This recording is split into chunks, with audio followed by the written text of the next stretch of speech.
Iran জুড়ে চলছে যুক্তরাষ্ট্র ইসরায়েলের তাণ্ডব। অভিযানের সমর্থন দিল মার্কিন সিনেট। ইসরায়েলি দূতাবাসে পাল্টা হামলার হুঁশিয়ারি তেহরানের।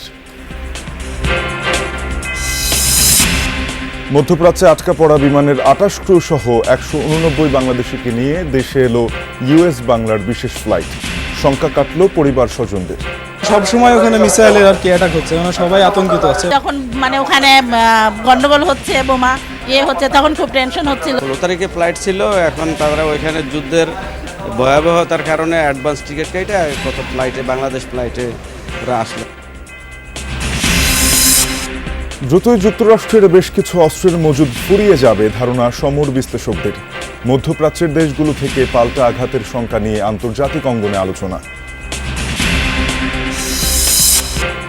মধ্যপ্রাচ্য সংকটে বৈশ্বিক বাণিজ্যে অস্থিরতা, উদ্বেগ বাড়ছে বাংলাদেশেও। সংঘাত দীর্ঘায়িত হলে বিকল্প বাজার খুঁজতে হবে বলছেন ব্যবসায়ীরা। মধ্যপ্রাচ্যের গুরুত্ব কিন্তু আরেকটা দিক থেকে আমাদের ভোলা যাবে না রপ্তানি বাণিজ্যের ক্ষেত্রে, সেটি হচ্ছে এই রুট, আমাদের এক্সপোর্ট যে রুটটা, সেটা অনেক সময় কিন্তু মধ্যপ্রাচ্যকে ছুঁয়ে যায়। খুলনায় শ্রমিক দল নেতাকে গুলি করে হত্যা, অস্ত্রসহ আটক এক। তালিকা করে চাঁদাবাজ অস্ত্রধারীদের বিরুদ্ধে অভিযান চলবে জানালেন স্বরাষ্ট্রমন্ত্রী। ঢাকা টাঙ্গাইল মহাসড়কে আবারও যানজটে ভোগান্তির শঙ্কা। নির্মাণ কাজের জন্য এলেঙ্গা অংশে যানবাহনের ধীরগতি।